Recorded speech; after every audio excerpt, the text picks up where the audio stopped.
कुरुते प्रबोध समये स्वात्मानमेवाद्वयम् तस्मै श्री गुरुमूर्तये नमः इदं श्री दक्षिणामूर्तये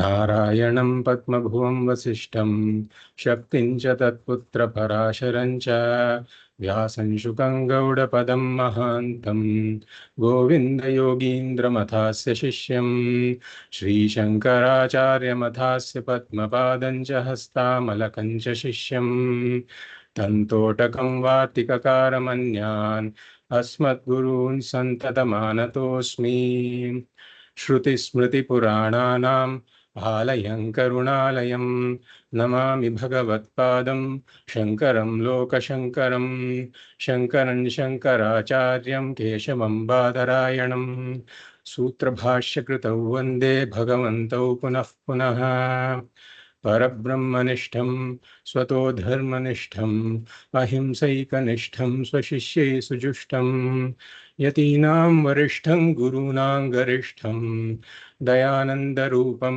मदाचार्यमीडे नमः श्री परमार्थाय संसाराध्यासनाशिने श्रोत्रियब्रह्मनिष्ठाय तस्मै ब्रह्मविदे नमः सदाशिवसमारम्भां शङ्कराचार्यमध्यमाम् अस्मदाचार्यपर्यन्तां वन्दे गुरुपरम्पराम् ॐ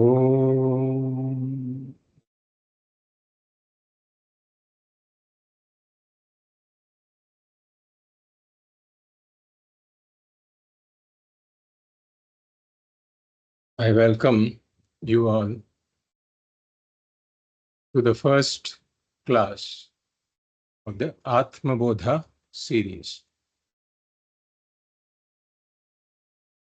So with the Mangala Charanam and the Guru Parampara Vandanam, we invoke Ishvara's blessings, Ishvara's grace and Guru's grace for an obstacle-free pursuit of our study of Atma Bodha. So in these classes, we are going to study this text, Atma Bodha, that is authored by none other than Bhagavatpada Adi Shankaracharya. And there is no particular requirement for a textbook per se for this, because we will be mainly relying on the Sanskrit shlokas, and we will not be relying on any particular translation. But if you would like to get a book, then there is this book called Atma Bodha Self-Knowledge, published by Ramakrishna Mission, and by Swami Nikhilananda. If you can see that here. So if you can get a copy of this, then there are the shlokas in Devanagari with a lot of additional notes. We'll be primarily referring to the shlokas in Devanagari. So if you can get that, it'll be useful, and you can also look at the notes if you have the time, but it's not a requirement. So before we enter the text per se, before we enter even the first shloka, we'll first dwell upon the title, which is Atma Bodha. What does Atma Bodha mean? Atma means the self, or the real meaning of the word I. Real meaning of the word I, this word I that I have been using all my life. What does it really mean? Atma refers to the self, my real self. And Bodha refers to knowledge. Atma Bodha is Atmanaha Bodha, the knowledge of the self, or self-knowledge. So somebody can ask a question to begin with.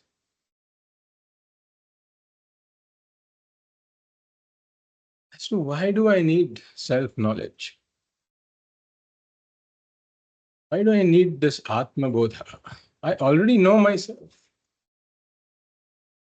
I know myself better than anybody else.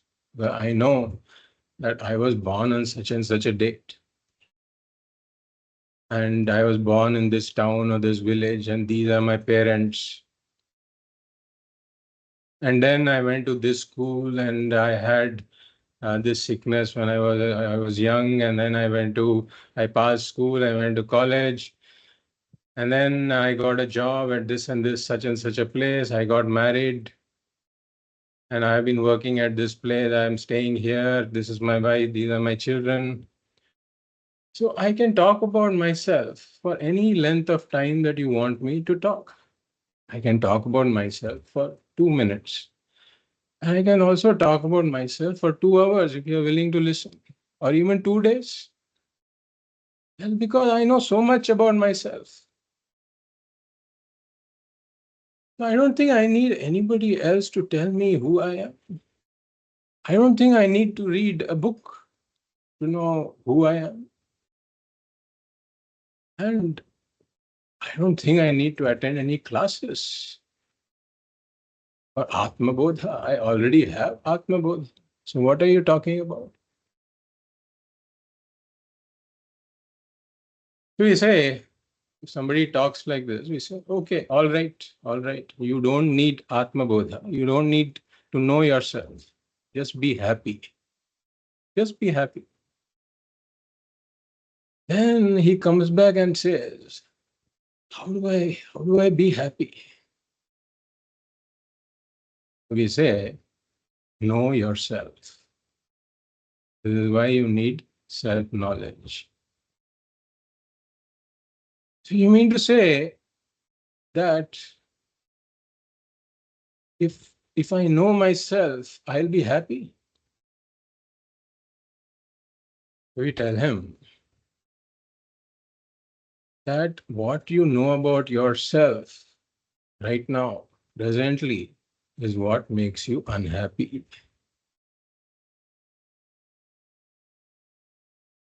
That's what makes you suffer. That's what makes you struggle.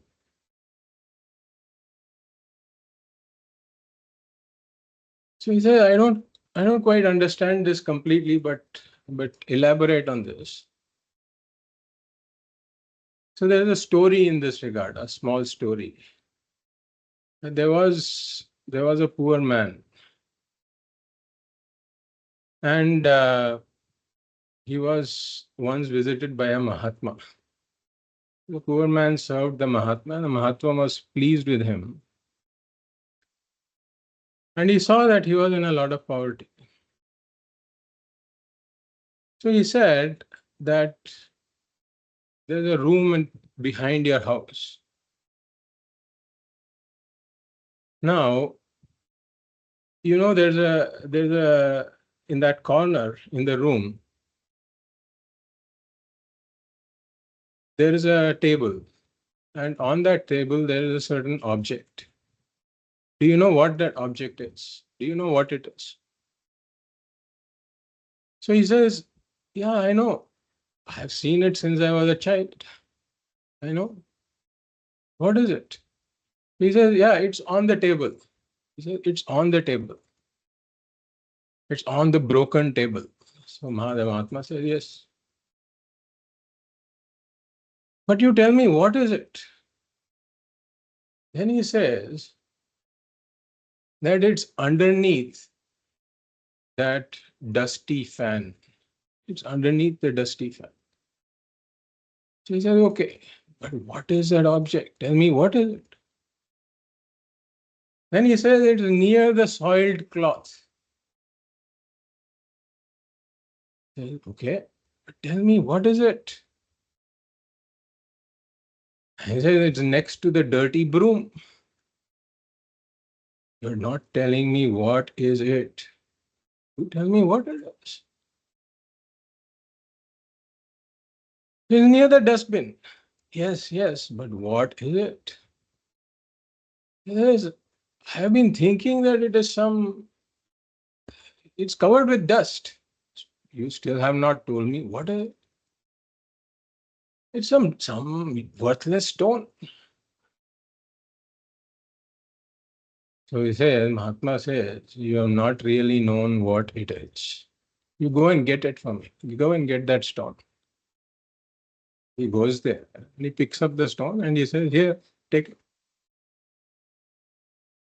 So yes, Mahatma looks at it and he says, now you take it and you rub this dirt of this stone. And he looks at it, he doesn't understand why he's asking him to do all this, but he rubs the dirt of the stone. And then underneath, there's some dazzling gem-like thing. So now the Mahatma says, tell me what it is. Yeah, I never knew that there was something like this in that dirty place. This looks like some gem. And he asks. Mahatma says that this is one of the most precious gems that you can find in all of India. You have been a very rich, a very wealthy person, but you have not known this all this while because you mistook this to be something else. So then he was overjoyed to see this because all of his suffering due to the poverty was gone because of this. So to this person who rattled off his entire biography, we tell him that you have not still known yourself.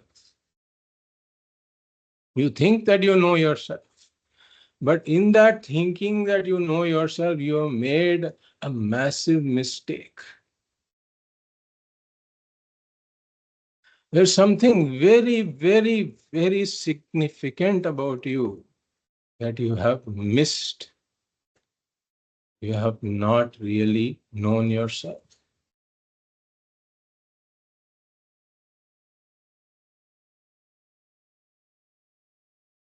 So he says, okay, so I see. So you're saying that with self-knowledge, I come to know something about myself. But what does the knowledge do? Say, that alone holds the key to your unconditional fulfillment. Unconditional fulfillment that we call Pūrṇatvam. We give it a name, Pūrṇatvam. So this is why you need self-knowledge. Okay. But if there's something really so significant about me, why is it that I make such a big mistake? So we say that there are some preconditions for a mistake to happen. If something is entirely unknown, then it cannot be mistaken.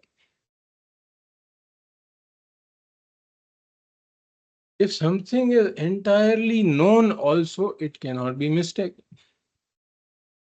So we give the example that you're just walking in the village at dusk. Let's take the example that you're walking in pitch darkness first. Walking in pitch darkness. There's a rope lying nearby. So in pitch darkness, you have total ignorance of the rope. When there's total ignorance of the rope, you cannot mistake it to be something else. You don't see anything at all, you just blissfully walk by. When you're walking at noon in complete brightness, then also there is no possibility of mistaking the rope to be something else. You see the rope as a rope. Now let us say that you're walking at dusk. It's not totally bright nor totally dark. And in this situation, you see something that is long and curved. But you don't know exactly what it is. So you have partial knowledge, enough knowledge to say this is long and curved. This is what we call samanya jnanam. Samanya jnanam is there. Something long and curved. There's something long and curved.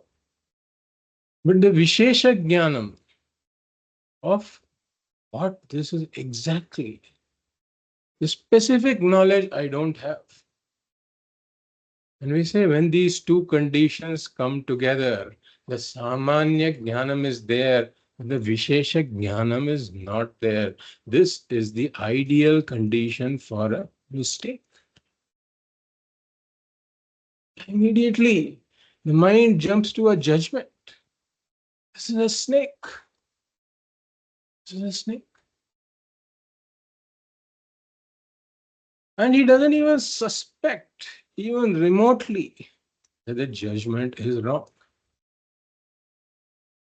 Immediately, there is fear that arises.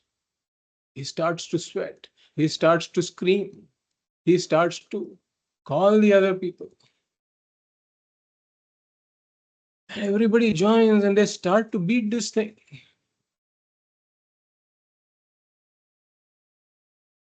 So the sequence of things is that first there is ignorance. Ignorance of something. Something is not known for what it is.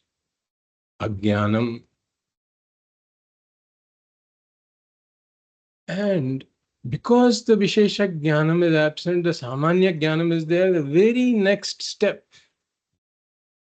is the mistake. So ignorance invariably leads to a mistake. It's called adhyasa. Adhyasa means mistake. The ajnanam leads to adhyasa. And then there are a lot of actions that arise out of this mistake. Karma. So the sequence is ajnanam, adhyasa, karma. Ignorance, mistake, action. Now, are these actions really going to solve all of this problem that he's having of sweating or the fear?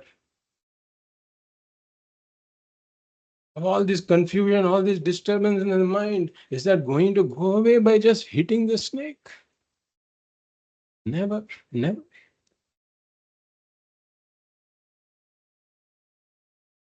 So, ignorance of something can result in struggle and suffering. This is what this example illustrates. Okay? And then, how is this relevant to myself? When it comes to self-knowledge, how is this example relevant? We say that a human being is a highly self-conscious being, has a very highly evolved sense of I am. I am there. I exist. I know that I exist. So the samanya jnanam that I am is there.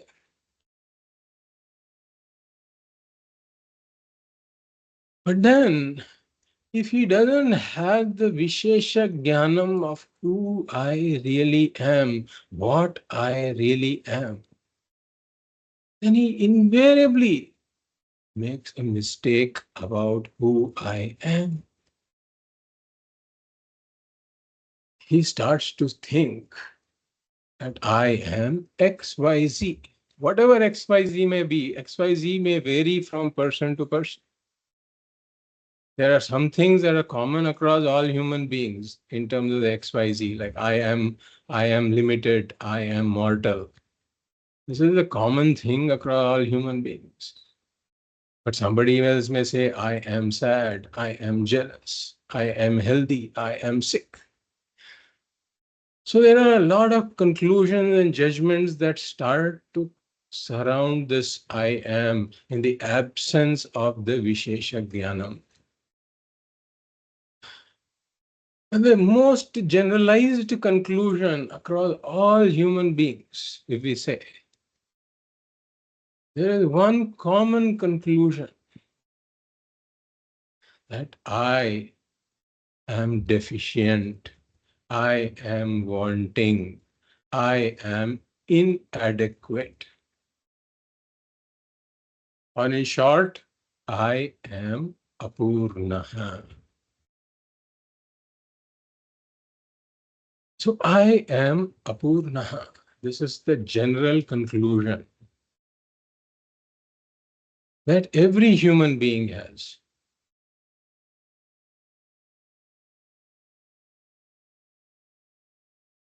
So how do I know that this is a general conclusion?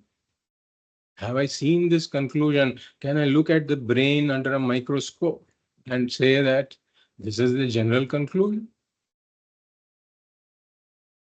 We say, no, it cannot be seen under a microscope. But we can infer that this is a general conclusion by looking at the pursuits of the human being. For example, if a person is lame, then the person needs crutches to walk, cannot stand on his own feet. Similarly, a person who thinks that I am deficient, I am wanting, I am inadequate, such a person compulsively engages in many pursuits that make the sense of deficiency, the sense of inadequacy, it becomes evident from the pursuits of the human being.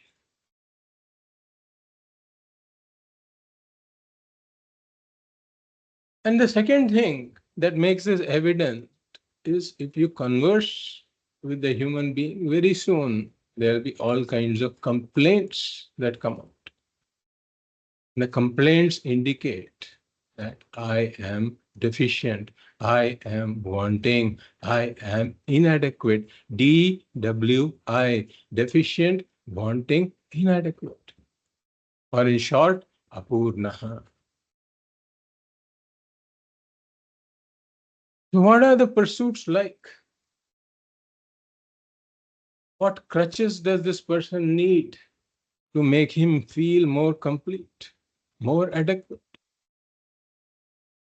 He needs the crutches of Artha, Kāma, and Dharma. The pursuit of Artha, which is the pursuit of money, the pursuit of food, clothing, shelter. There is a certain objective extent to which this pursuit is definitely required. There is a certain extent to which this pursuit is required. There is no denying that. But then even beyond that, when inadequacy continues, there's a compulsive pursuit of Artha.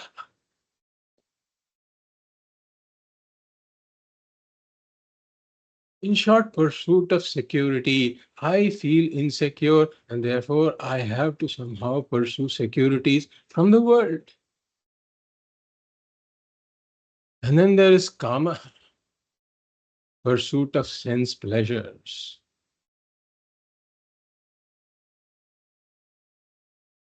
Contacting sense objects. That contact gives a certain sense of fulfillment.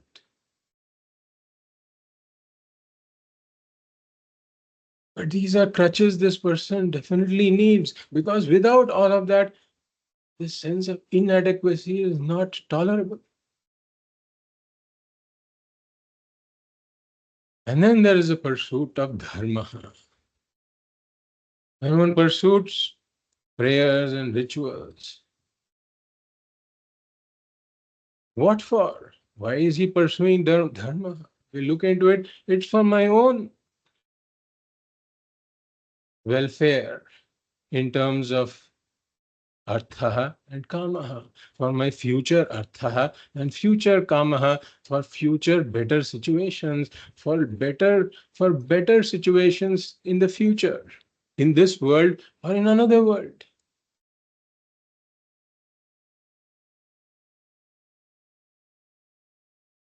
So one pursues all of this as crutches because their pursuit helps me ease this sense of inadequacy, this sense of deficiency that I'm feeling. So let us see what the source of this inadequacy is. What does a human being talk about when he talks about the inadequacy? So there are a few things that the human being is related to, sees himself as being related to.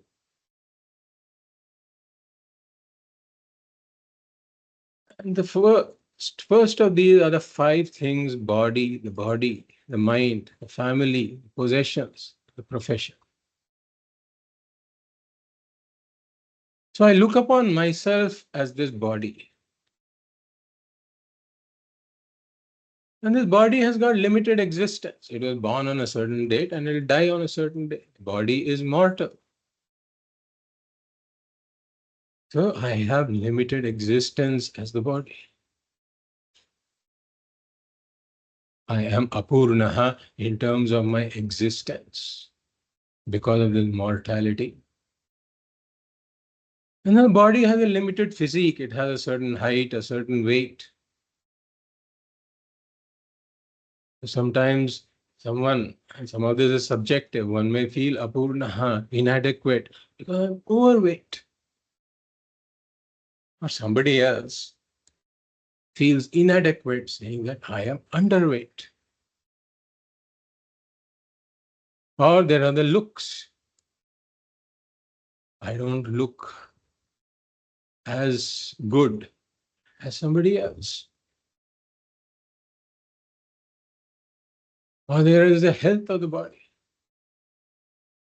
The body by its nature goes through various kinds of health issues, some of them curable, some of them not curable.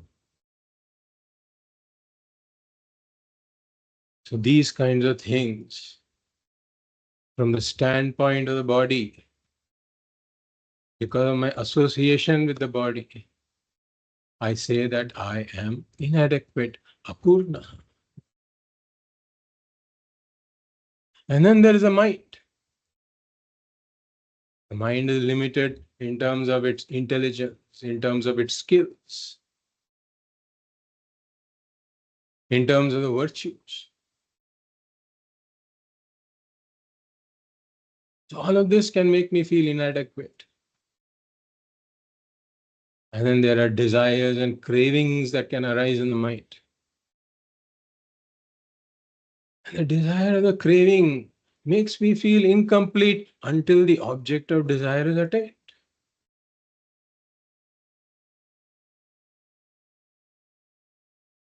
Mind compares. Because of comparisons, there can be jealousy. Again, a feeling of inadequacy, Apūrṇatvam. There can be a disturbed mind.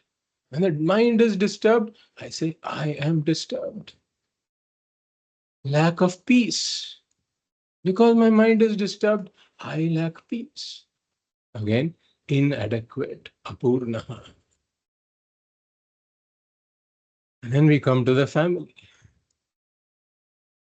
I may feel that I have done so much for this family member. It may be the spouse or the son or the daughter or a sibling or an uncle, whoever.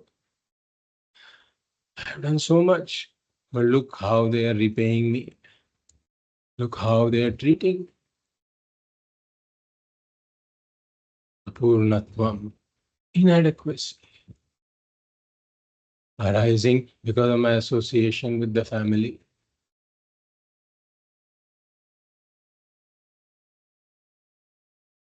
So parental happiness wise, Apūrṇaḥ, marital happiness wise, Apūrṇaḥ, domestic happiness wise, Apūrṇaḥ. And then there are my possessions. inadequacy because I feel that I don't have enough money. There are certain desires that I have to put off because the money that is required to fulfill them is not there. Or I want to buy a house in a particular locality, but I don't have the resources to procure it. So money-wise wanting, house-wise wanting, inadequate, apūrṇaḥ. And in some other situations, sometimes someone has quite a bit of property, but then the children start to fight over it. Then he says, perhaps I should not even have had this. So you have it, apūrṇaḥ, you don't have it, apūrṇaḥ. And then there's a profession.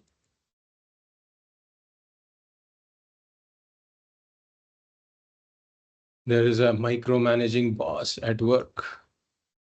When I'm coding, sometimes he's standing right behind me, looking at what I'm doing. Or there's a hard to work with colleague. Somebody who plays a lot of politics. Office politics. Make me feel apūrṇaḥ, inadequate.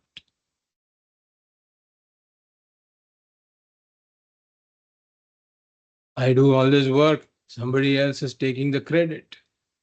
I am doing the work, I am not getting promoted. I am doing the work, I am not getting paid commensurately.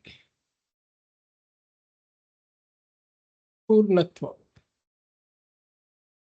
And then there are layoffs happening.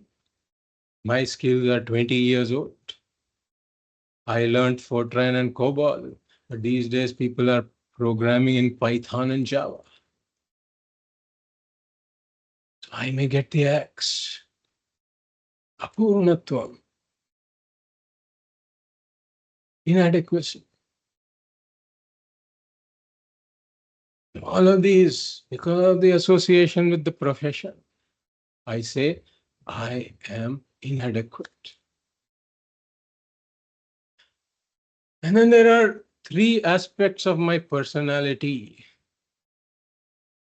I'm a doer, I'm an enjoyer, I'm a knower. Karta, bhokta, pramata. If I look at myself as a doer, I have a to-do list. I have to do this, I have to do this. Every day I'm checking off things on my to-do list. But as soon as I think I'm done, my wife says, oh, there are these 3 errands for you to run today. And I get a call from the boss saying, you have to do this project by next week.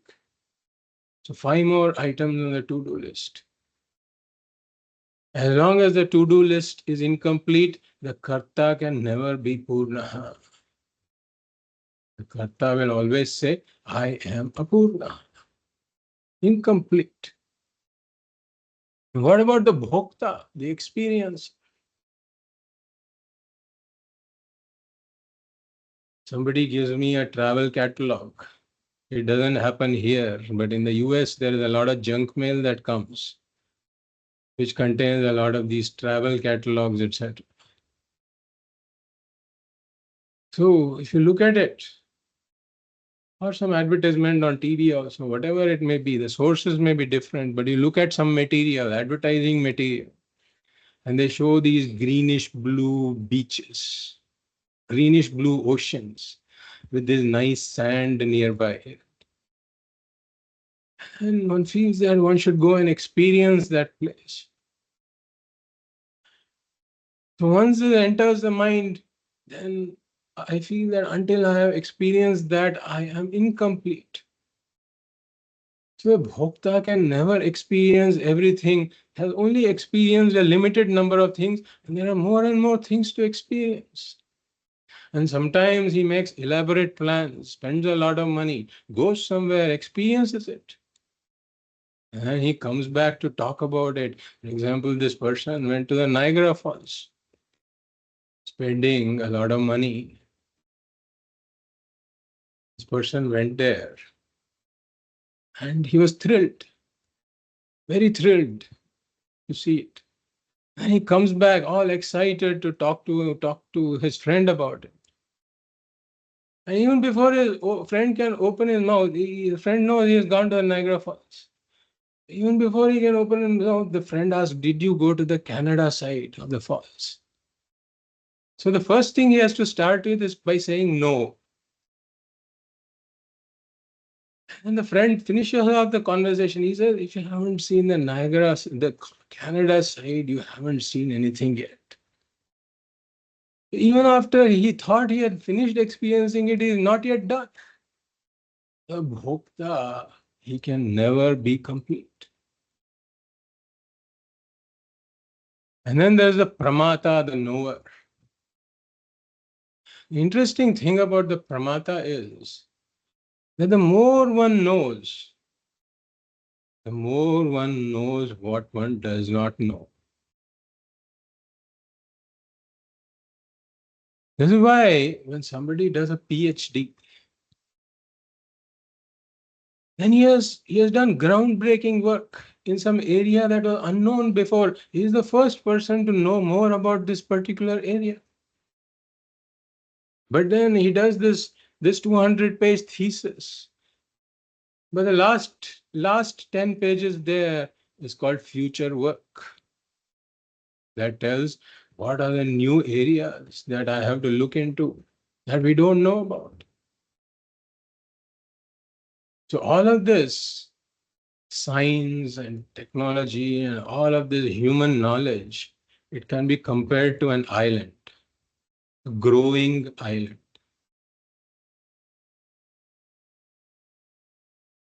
So the growth of the island represents the growth of knowledge. But then as the island grows, the shoreline also grows. The shoreline represents our ignorance. As the knowledge grows, the more I know, I don't know. And then if we come to our Shastras, the Shastras are so vast. Yoga, Sankhya, Yoga, Nyaya, Vaisheshika, Purva Vedanta.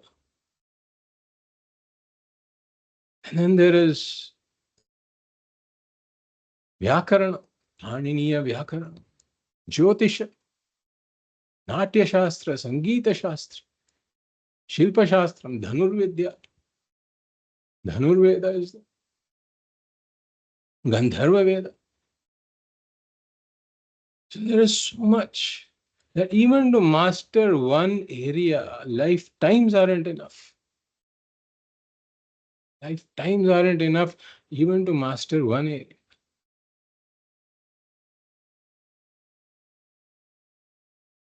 So as a pramata, one can never be complete. So I'm deficient, wanting, inadequate as the pramata also. And then I see myself as this small creature in this vast world, subject to a lot of forces that are way beyond my control, from which a lot of obstacles arise in my pursuits. And these obstacles can be classified as threefold: adhyatmika, adhibhautika, adhideivika. So I have a job interview tomorrow. So I am looking forward to this job interview. And then that night I fall sick. I'm running a high fever. So this is an adhyatmika obstacle, an obstacle that has arisen from within my body, from within myself. Or I have this job interview. and I need to get good sleep that night, but the neighbor decides to play loud music. I can't sleep. I feel miserable. The Adi Bhautika obstacle arising from the beings around me. Oh, I have this job interview tomorrow, but then that night there are heavy rains, the whole place is flooded, the interview gets cancelled. Obstacle arising from natural forces. So because of all this, I feel helpless. I feel small, apurna, inadequate. And then there is old age, disease, and finally death. So whatever issues we talked about, the body, the health issues, etc., they become more palpable in old age because the body is undergoing a disintegration. In old age, I feel even more incomplete because of bodily issues. And then there are special kinds of mental issues also that arise in old age, which Swamiji calls the federal problem. There is some fear, F-E, fear that I may get bedridden. And then there is some depression associated with all of these issues. I feel depressed, sad. There are regrets that perhaps I should have done this, perhaps I should not have done this. And then there is loneliness. Because a lot of my companions who are there, they have departed. So more Apūrṇatvam is there in store in old age. More inadequacy. And finally, there is death.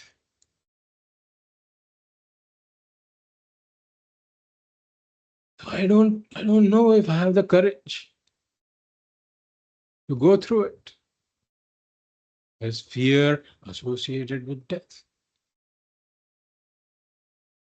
So these are all the various reasons why this human being says, I am Apūrṇaḥ.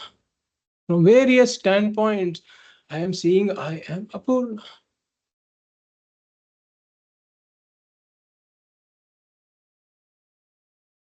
So from whichever standpoint I see myself as Apūrṇaḥ.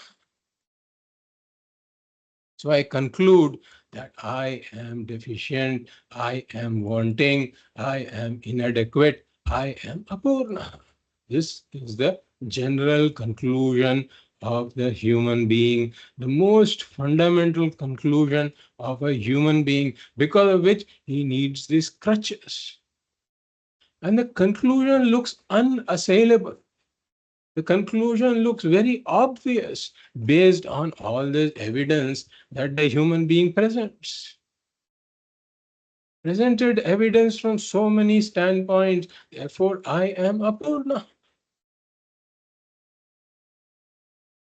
And this understanding that I have is reinforced by all other human beings also. When two people meet, they understand that this is our common situation. So what is your latest Artha pursuit? What's your latest Kāma pursuit? What's your latest Dharma pursuit? This is the discussion that happens. What crutches are you using in order to ease your Apūrṇatvam? Let's exchange some notes. Let us make each other wiser about how what kind of crutches I can use. Now, the interesting thing is that I cannot stand being Apūrṇaḥ. So anytime I feel a sense of Apūrṇatvam, I make it a priority in order to remove that sense of Apūrṇatvam. And how do I remove this sense of Apūrṇatvam? By going after crutches in the world.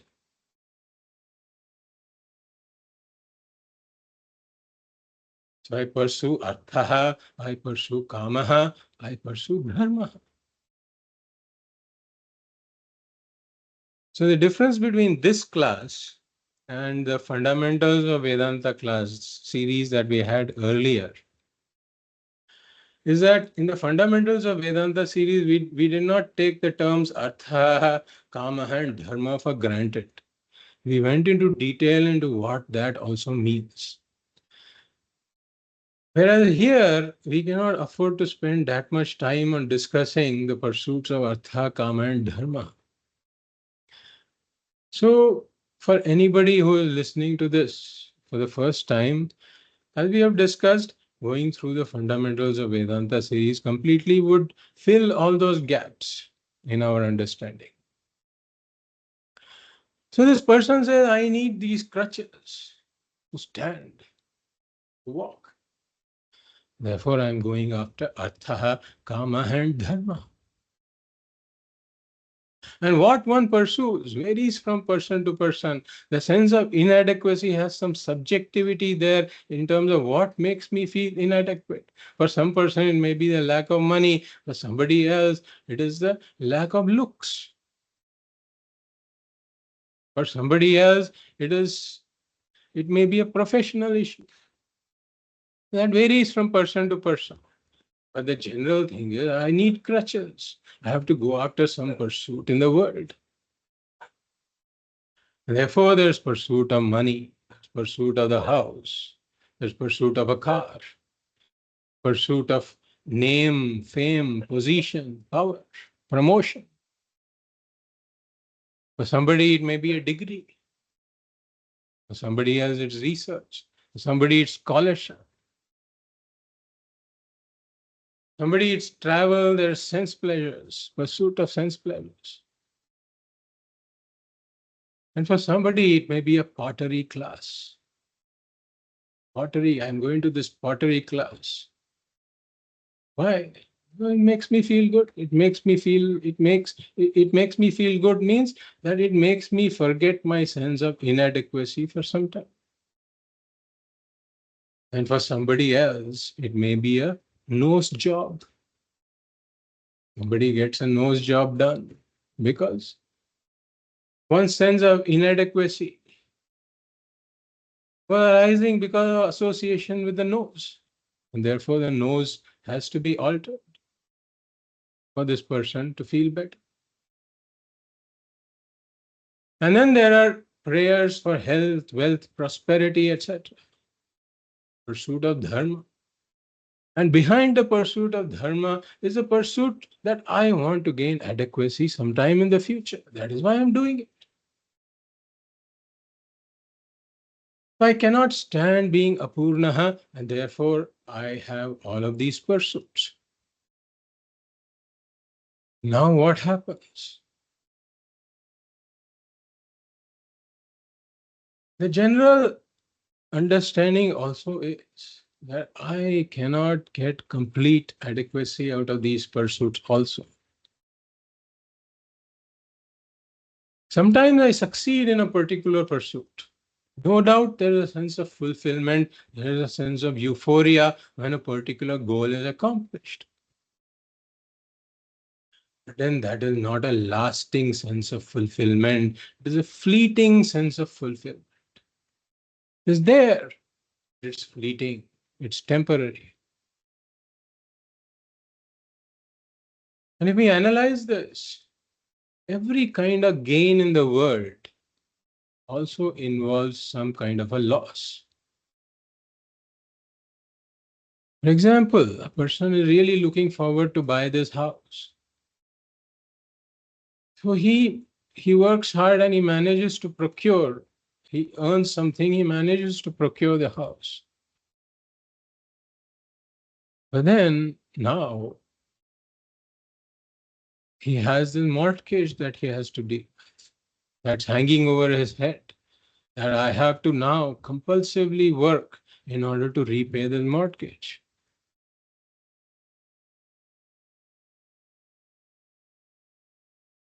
And then if I don't do it, there's a possibility of a foreclosure.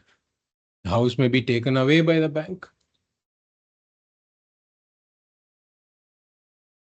So unless I cannot get something, unless I invest something, that money this person could probably have used for other purposes. Now he sees that some of those other desires, he has to put a limit on it because he had this goal.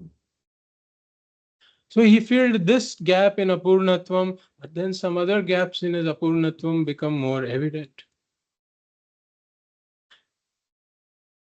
But he is working hard for a promotion, he gets promoted.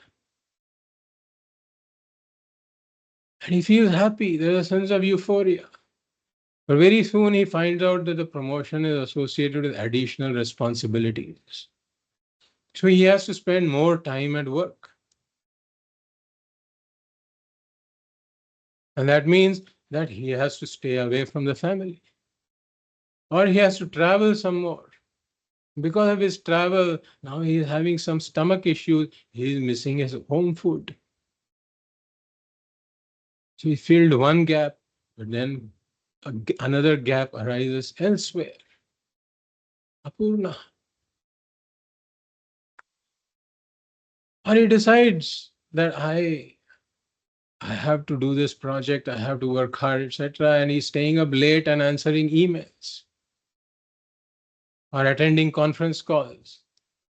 But then he finds that he's losing sleep at night. He feels very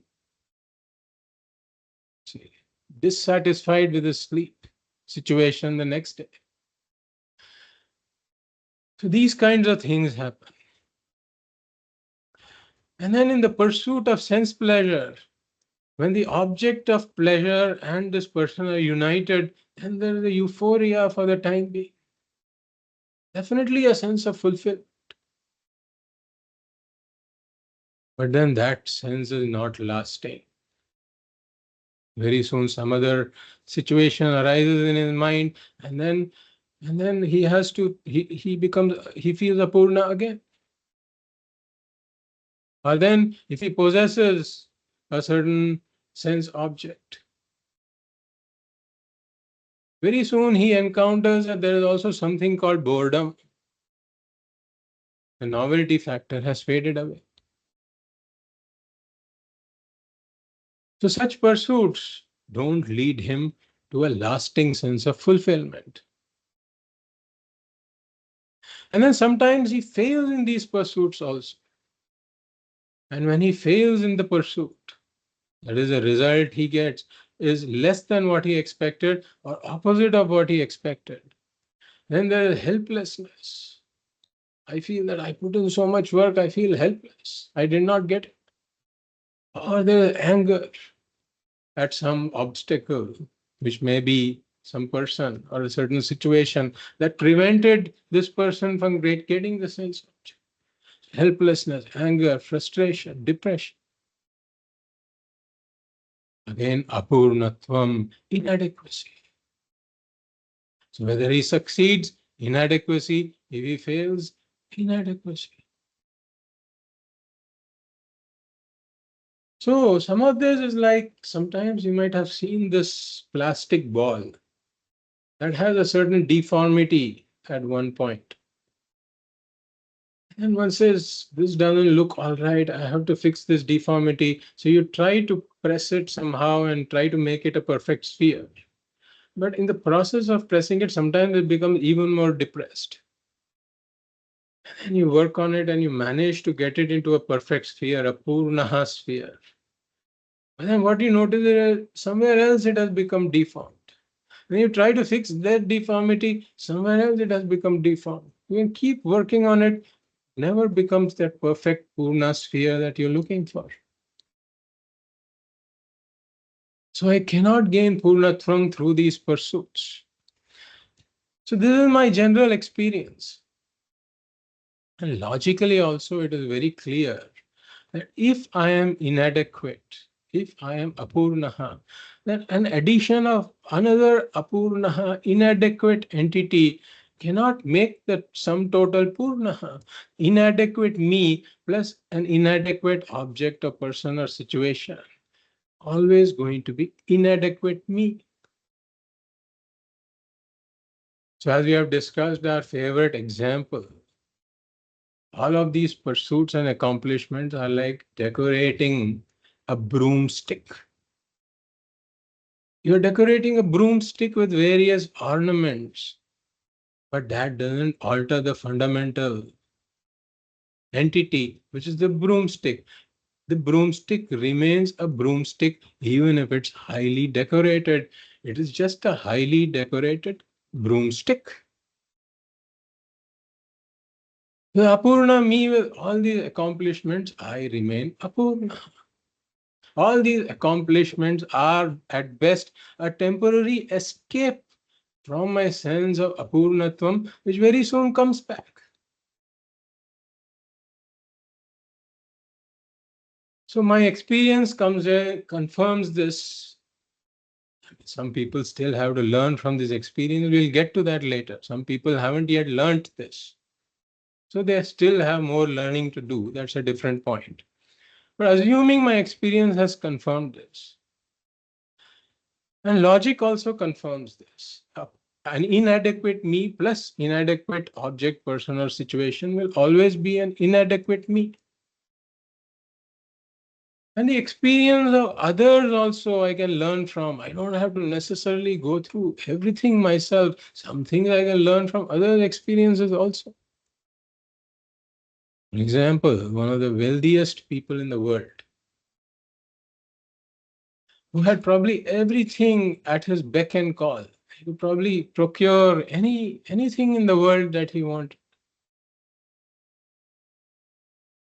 Underwent a painful divorce. And it was evident in one of his public interviews. He actually wept. It was evident. The Apūrṇatvam, misery was evident. Similarly, one of the wealthiest investors in India, he passed away, and at not a ripe age. He was probably in his middle ages or late middle ages. And one of his regrets was that I invested in everything possible except my health.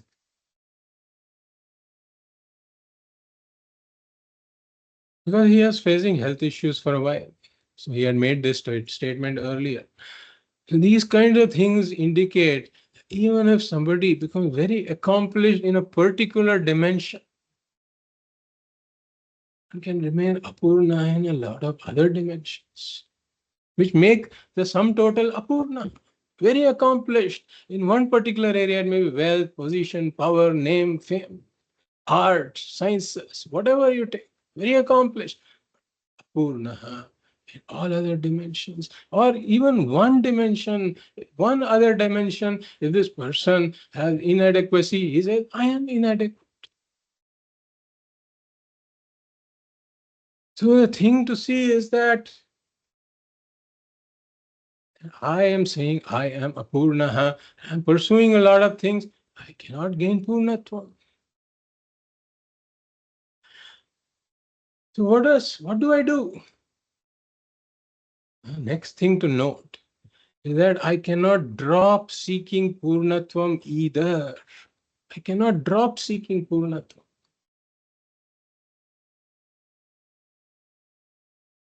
This desire for Pūrṇatvam, if we examine this desire for Pūrṇatvam, this desire to be adequate,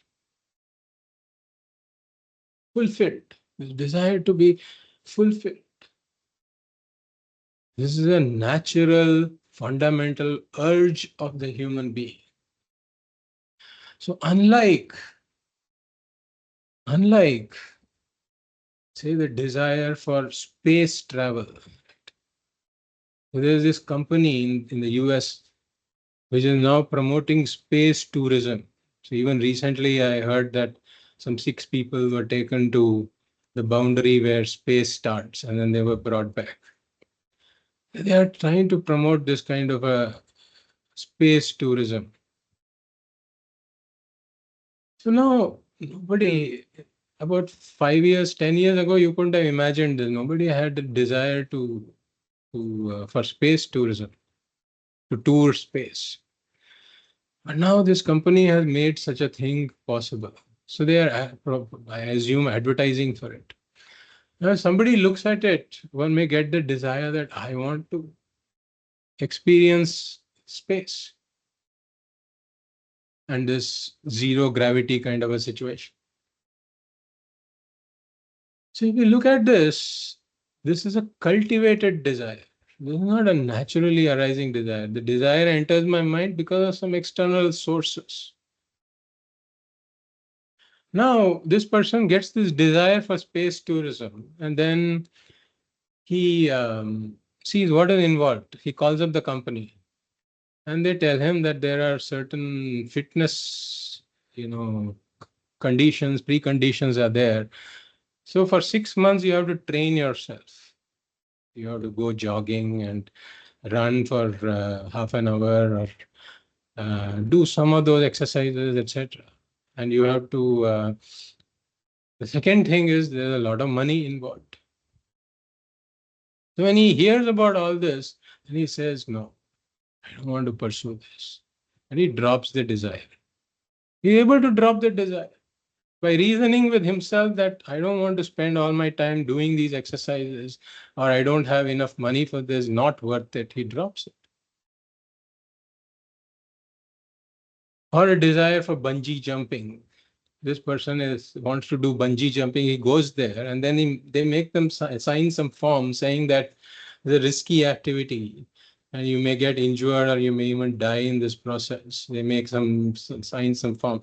The moment he sees this, he says, "No, this is too risky." He drops the desire. So this desire for bungee jumping or space travel can be dropped because it's a cultivated desire.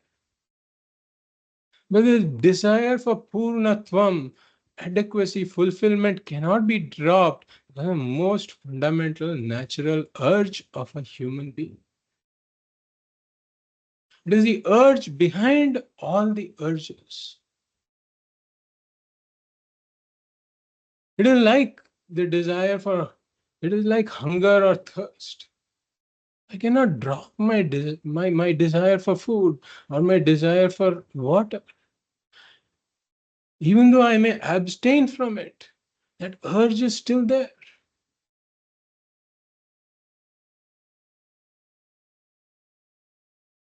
So this desire for Pūrṇatvam cannot be dropped. So I do everything. I do everything in my capacity to remove my sense of Apūrṇatvam, because this urge for Pūrṇatvam is there. So if we look at our situation, it's like I am stuck between a rock and a hard place. Stuck between a rock and a hard place. The rock is my judgment that I am Apūrṇaḥ, I am inadequate,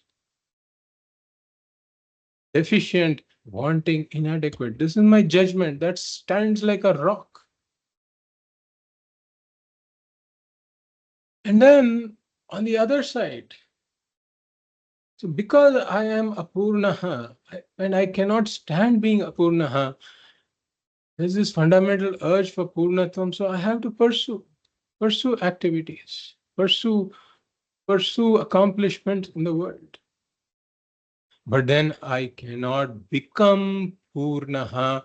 The world is like the hard place. I try to become Pūrṇaḥ through accomplishments in the world. The world is a hard place. I cannot become Pūrṇaḥ. The world is a hard place. So I have my judgment. I am Apūrṇaḥ that stands like a rock, and the world is a hard place. I cannot become Pūrṇaḥ. And I cannot drop my urge for seeking Pūrṇatvam also. I cannot sit on this rock that I am Apūrṇaḥ. I have to move to the world, but there also I cannot become Apūrṇaḥ. I am stuck in between these two. I cannot budge this. I cannot move this. To get out, I have to shake one of these. I'm stuck. So compulsively, I pursue some activities in the world that make me feel fulfilled for a transient duration. So I'm nibbling on these breadcrumbs of fulfillment that I'm getting. And that is what keeps me going, actually. Keeps a human being going. It is this transient sense of fulfillment that I get now and then. That is what I am looking forward to in life. That's what keeps me going. If this transient fulfillment was not there, a human being may not see much point in continuing to live.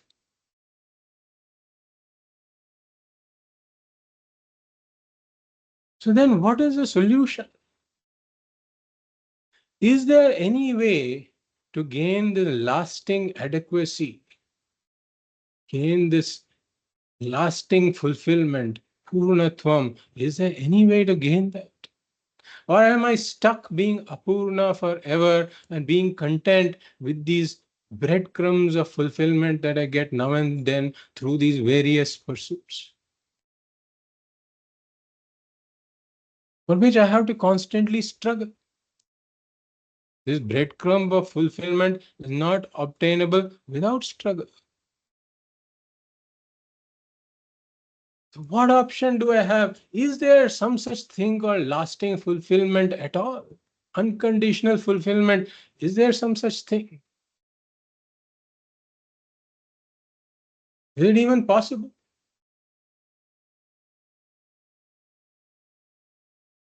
So we say, this is a quote of Sherlock Holmes, who says that when you have eliminated everything that is impossible, then whatever is left, no matter how improbable, must be the truth.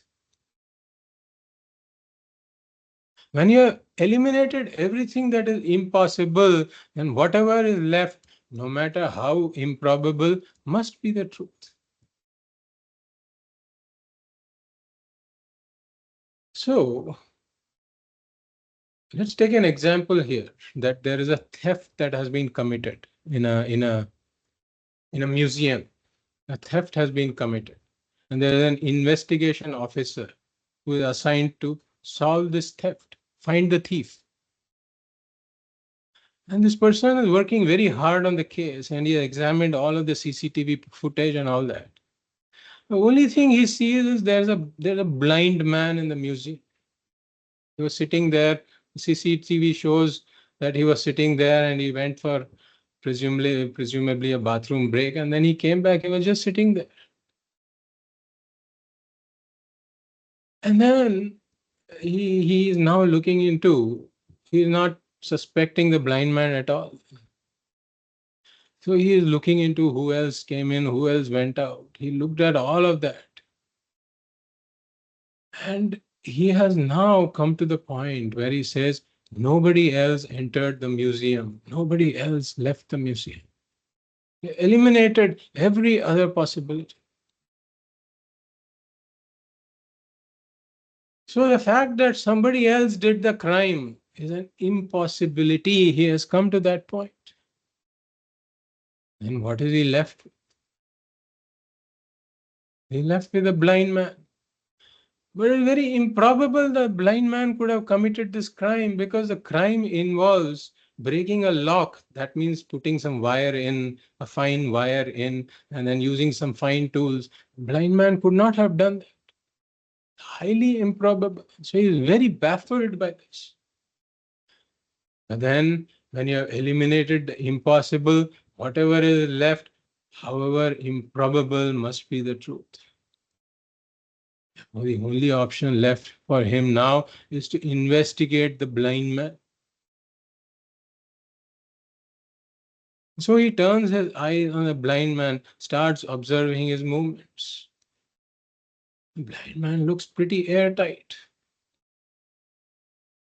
He can't find any hole that this person is blind. That statement, this person is blind, seems to be a true statement.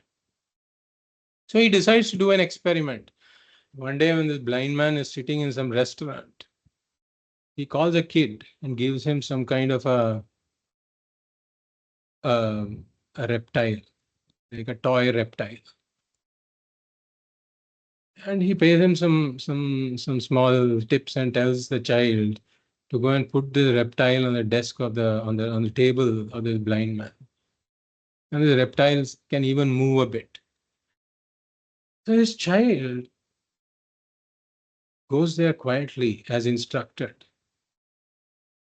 And then suddenly places the reptile and runs away. And suddenly the blind man reacts. He reacts. That was a giveaway. A giveaway that this person is not as blind as he seems. Then he carried out some further tests and found that this person was not really blind. He was just pretending to be blind.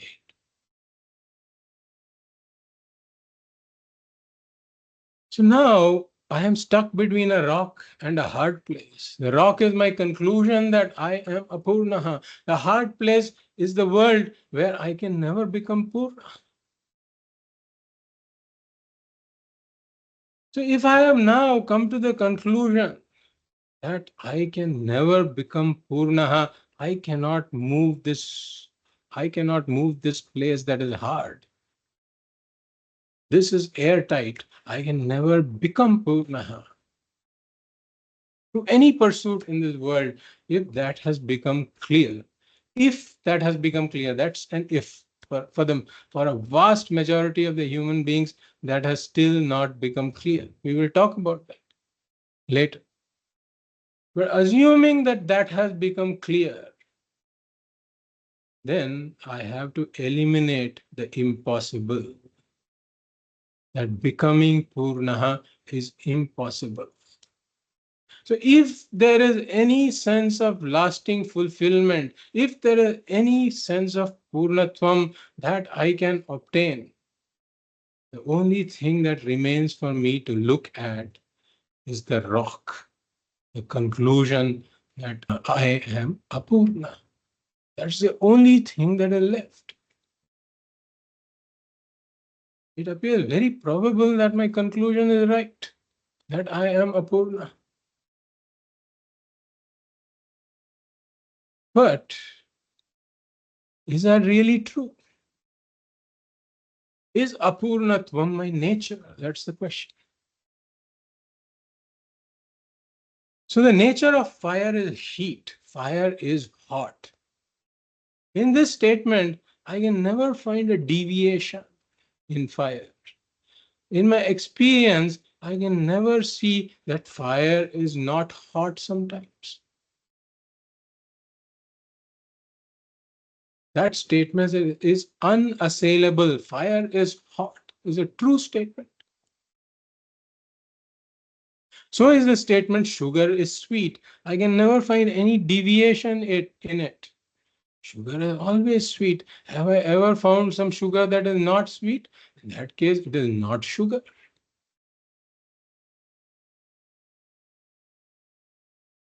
So when I have truly ascertained the nature of something, then my experience is that there is never any deviation from it.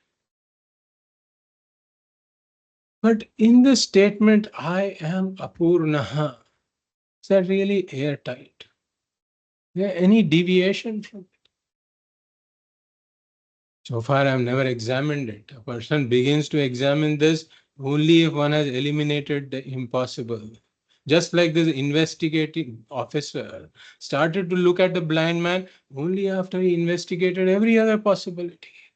So if I have determined that becoming Pūrṇaḥ is impossible, only other conclusion left for me to look at is that I am Apūrṇaḥ. Is Apūrṇatvam my nature?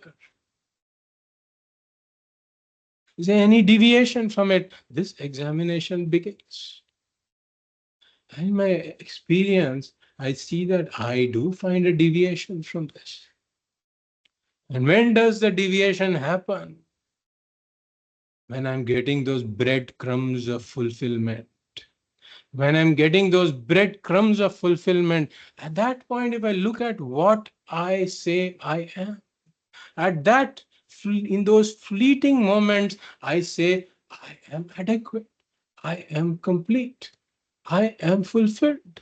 At that point, I don't find the need to change the world.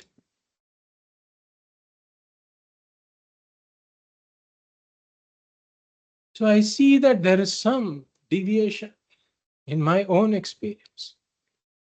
Or as Pujya Swamiji says, that if somebody tells me a good joke, at that point I heartily laugh. And when I'm heartily laughing, in those fleeting periods of my laughter also, I don't have this sense that I am inadequate. The same boss is there. Boss hasn't changed. The mother-in-law hasn't changed. The backache or the knee joint pain every morning that I have, that hasn't changed. But in those moments when I feel fulfilled, in spite of the world, I am fulfilled. At that point, I feel adequate. So I see this deviation. I have experienced that I am Apūrṇaḥ, certainly. But I also have the experience that I am not Apūrṇaḥ in these moments. So this should make me question, is Apūrṇatvam really my nature?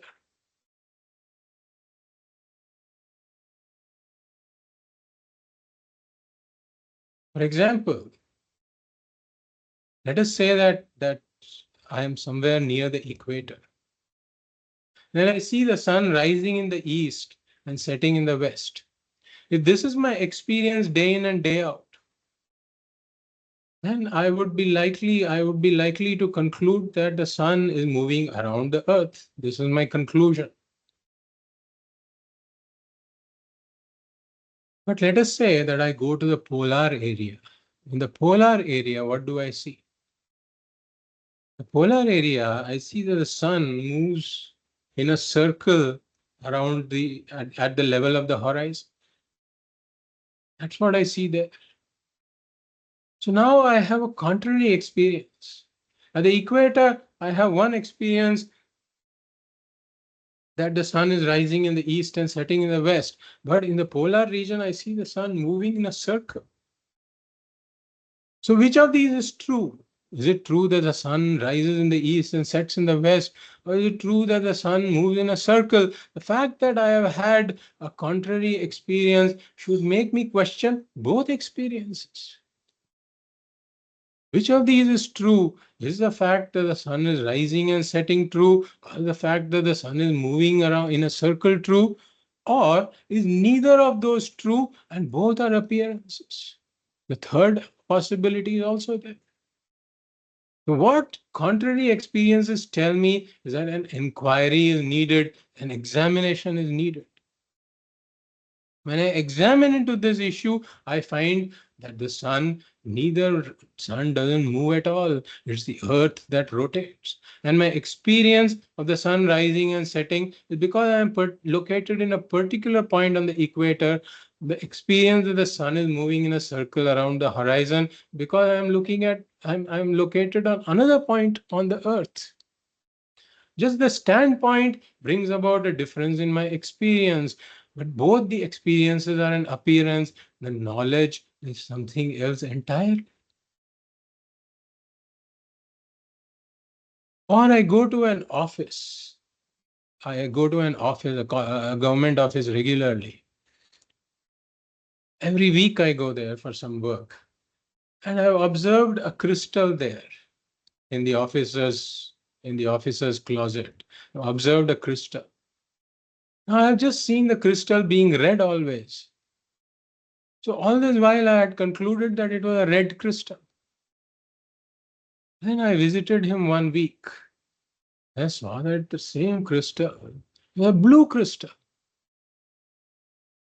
So far my conclusion was that it was a red crystal. The moment I see that it's a blue crystal, now that should make me question my original conclusion. Is it really a red crystal? Well, now it's blue.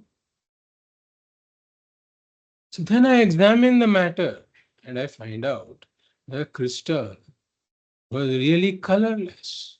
And because of the object placed next to it, it appeared red.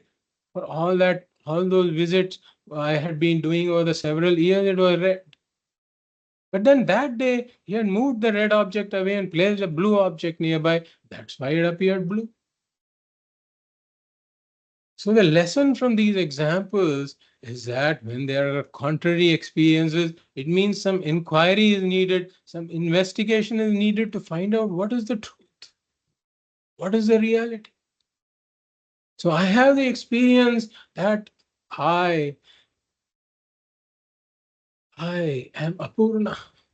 And from this, I had concluded so far that I am Apūrṇaḥ was a conclusion that I have entertained so far. Like we said, this was the rock.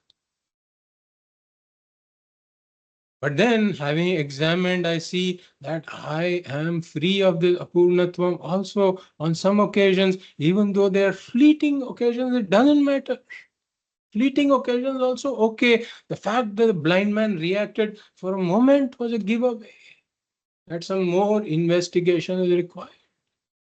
Because if something is its nature, it should never ever deviate from it, no matter what be the place or the time. So this should seriously make me question whether this conclusion I have that I am Apūrṇaḥ, if it's a valid conclusion. I should look into whether I am Apūrṇaḥ is my nature, and sometimes I appear as Pūrṇaḥ, or whether I am Pūrṇaḥ is my nature, and oftentimes I appear as Apūrṇaḥ. Which is the truth? Or is neither of them true? Am I appearing as Apūrṇaḥ and Pūrṇaḥ, and I'm something else entirely? So I have to do this investigation. This is where Atma Vichara starts. That's why the Upanishad says, Atma Vare Drashtavyaha. The Atma has to be examined. The self has to be examined. So why this self-knowledge? Why study Vedanta?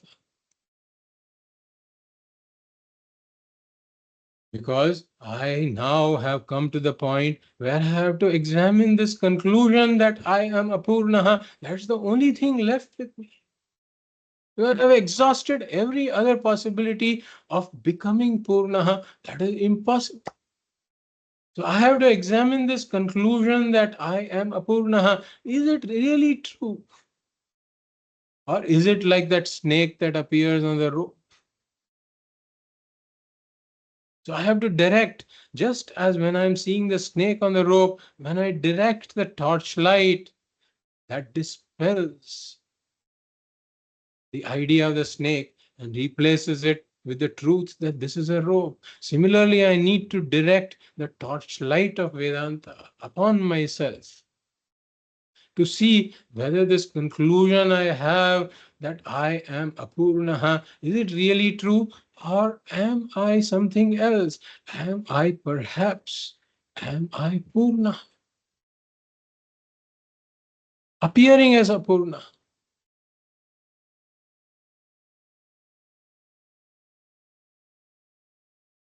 So, Vedanta tells me that if I do that, the end point of this discovery will be that I discover myself as being ever Pūrṇaḥ, unconditionally Pūrṇaḥ. This is the discovery that one comes through Vedantic inquiry, through the study of Vedanta. And this means the end of all suffering and all struggle. Because once I discover that I am really Pūrṇaḥ, I don't have to struggle in the world in order to become Pūrṇaḥ. I can cross out that struggle. And the second thing this implies that no matter how the world changes, I remain Pūrṇaḥ. Because my Pūrṇatvam is unconditional. This is the discovery that I have to come to through the study of Vedanta. So Vedanta study becomes important. Self-knowledge becomes important. And therefore, the study of Atma Bodha becomes important. Therefore, let us commit ourselves to this study.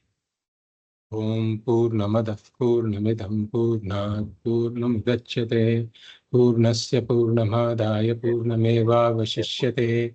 Om Shanti Shanti Shanti. Hari Om Shri Gurubhyo Namaha. Hari Om.